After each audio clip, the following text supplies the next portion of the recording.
மத்தேயு நற்செய்தி அதிகாரம் 22 இறை வார்த்தைகள் 1 முதல் 14 வரை. அக்காலத்தில் இயேசு மீண்டும் உவமைகள் வாயிலாக பேசியது. விண்ணரசை பின்வரும் நிகழ்ச்சிக்கு ஒப்பிடலாம். அரசர் ஒருவர் தம் மகனுக்கு திருமணம் நடத்தினார். திருமணத்திற்கு அழைப்பு பெற்றவர்களை கூட்டிக் கொண்டு வருமாறு அவர் தம் பணியாளர்களை அனுப்பினார். அவர்களோ வர விரும்பவில்லை.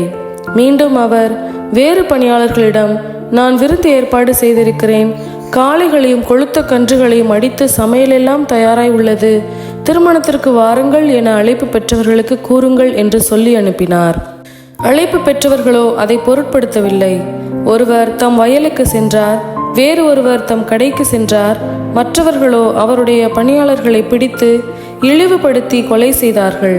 அப்பொழுது அரசர் சினமுற்று தம் படையை அனுப்பி அக்கொலையாளிகளை கொன்றொழித்தார். அவர்களுடைய நகரத்தையும் தீக்கிரையாக்கினார். பின்னர் தம் பணியாளர்களிடம், திருமண விருந்து ஏற்பாடாகி உள்ளது, அழைக்க பெற்றவர்களோ தகுதியற்று போனார்கள். எனவே நீங்கள் போய் சாலை ஓரங்களில் காணும் எல்லாரையும் திருமண விருந்துக்கு அழைத்து வாருங்கள் என்றார். அந்த பணியாளர்கள் வெளியே சென்று வழியில் கண்ட நல்லோர் தீயோர் யாவரையும் கூட்டி வந்தனர்.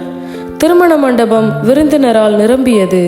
அரசர் விருந்தினரை பார்க்க வந்தபோது அங்கே திருமண ஆடை அணியாத ஒருவனை கண்டார். அரசர் அவனை பார்த்து, தோழா, திருமண ஆடையின்றி எவ்வாறு உள்ளே வந்தாய் என்று கேட்டார்.